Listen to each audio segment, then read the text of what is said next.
Welcome to Difficult Conversation Africa broadcast. I present to you the host, Yinka Olaito.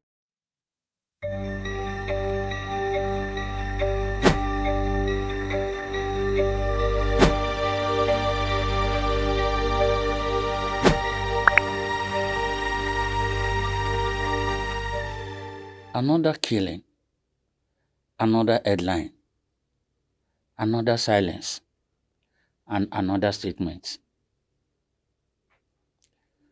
What is the hope of Jos? And where are we going? It is not all about Jos. I think it's about the security of Nigeria and what Nigeria is becoming. Today, on Difficult Conversation Africa podcast, our topic is on, are we normalizing violence in Nigeria?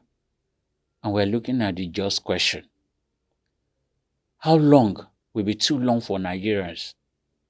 On Sunday 29, again, there was another attack, which is becoming a common thing in Jos. Families are losing their relatives, and the killings continues. And we seem to be unconcerned. How much of our people can we continue to lose? And then nobody asking questions. And that's the reason in today's difficult conversation that we want to ask some hard questions that we think government, people, citizens, and every stakeholder should look at. Welcome to Difficult Conversation Africa. My name is Yinka Olaito. So my first question is this. Why do we always pay attention only when the deed have been done, when lives have been lost? And I want to ask all of us to think about around this thing. Media attentions are always immediately after the deed have been done. And the silence is always there. Are some lives more important than others? Why is it that people continue to be killed and nobody is asking questions? And I think it is important for us to think about this. Jos is boiling again. Jos is in the news again. That is after the deed have been done. Is Nigeria and Nigerians truly safe? Because sometimes we continue to think that this is a Jos or Plateau issue. We forget that this is Nigeria at large. And the question along this is, how do we link the Jos crisis, the Jos killings, and the Plateau State killings to the security of Nigeria and Nigeria at large? What are the safety measures that is in place for an average Nigerian, especially in non-commercial settings? Is Nigeria truly safe? Are Nigerians truly safe? Whichever region we think we are. This is a hard question that I think that we must think about. Is this Jos killing about religion? Is it about politics? Is it about ethnicity? And who is really behind this? If it is about religion, what has happened to us as a nation? Jos used to be a peaceful nation, a very beautiful city that attracts a lot of international travelers to this country. What has changed? Why has religion been allowed, if that is the case? Why has ethnicity become an issue? And why has politics become the central point of the issues that is leading to many being maimed and killed every day, almost every month, almost every week, almost every weekday? We hear about killings in Jos. What has happened to us? Why do we allow religion?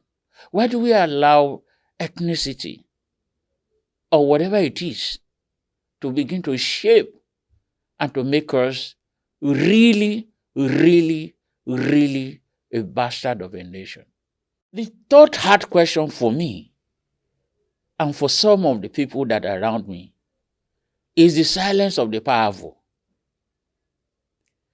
Are we truly saying that the powerful and the elite do not know what to do? Why is it that after every killing, after maiming, after every destruction, the powerfuls, the government actors will be silent for some time and then speak only when the deed has been done? The question is, all the delay official statements which we make at the end of the day, to what benefit and who is benefiting from that?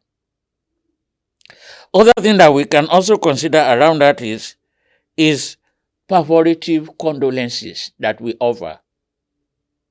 Oh, we are touched. The president is touched. The state governors is touched. The House of Assembly member is touched. How long can we continue with the performative condolences? I mean, the leadership need to think about that. And one other thing that we need to reflect on under that segment is this leading to trust deficits of leadership? How much trust do people have in our leadership in Nigeria? I mean, these are questions that we need to ask before it is too late. Now, the next hard question is, fixing without justice. Do killings in the Jos ever lead to accountability and arrest? Our national security intelligence and all of that, how many people have been arrested? Nigeria armies, navies, and all of the security operators are very, very, very effective. We've led a lot of international operations that get things done as fast as possible. Why does it allow? How does it look like we don't know what to do? No, how many people have been arrested in this killing? Or is there something that an ordinary person does not know? How can we be losing people every day, every minute, every second, and there's nobody arrested, no arrests have been made? This is heartbreaking. And I think that we need to think about all of this. Maybe another question we should still look at, because these are hard questions that that was why I had kept quiet over the months. But silence cannot continue. We need to ask questions. The hard question I need to ask again is, what if Jos is Lagos or Abuja? I mean, inequality in response to urgency. What if Jos is Lagos or Abuja?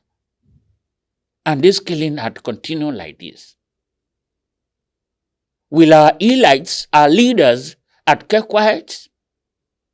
Because if you don't ask that question, Jos can also be Abuja or Lagos, where we think we are all safe, where we think the security operators are very good. Why do we keep quiet? And the question I want to ask there is, regional peace or biases in national security apparatus. Is there something that we do not know?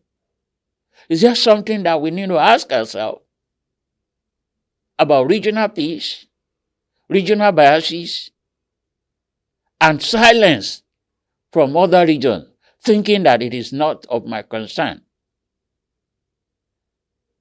When a thief is stealing your neighbor's pot and you feel unconcerned, after a time, it will become your turn. And this is really a fundamental question for all of us to look at. Now, this is a quote I want to conclude with. A society just doesn't only collapse. It collapses only when people stop asking questions and they remain silent or unconcerned. It is a matter of time. If you remain unconcerned, if you remain silent about the people of Jos, we are dealing with Nigeria issue here. And not only Jos, not only the Middle Belt, Nigeria's issue is at large. We must move from this apathy outlook to issues. We must stop all that we do, that we make humor a pain, that we skip it when we see graphic images and we pretend it doesn't exist. We must stop saying, God forbid, or it can never happen to me. We must ask ourselves, it may soon come to your doorstep. Is this sustainable? Is our attitude of silence, God forbid, it can never happen to me, is it sustainable? Why are we mute by the pain of other Nigerians? We've remained muted for long. We kept quiet for long. We are not asking questions from government. We are not asking questions from our leaders. We are not asking questions from our security agencies. How long will be too long? These are some of the hard questions today. Thank you. And I'd love to hear from you.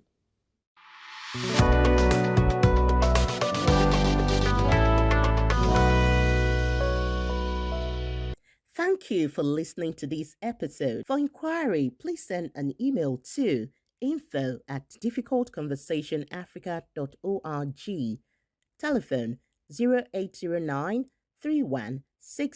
591. Please follow us on YouTube, Facebook, Instagram, and Twitter at Difficult Conversation Africa. See you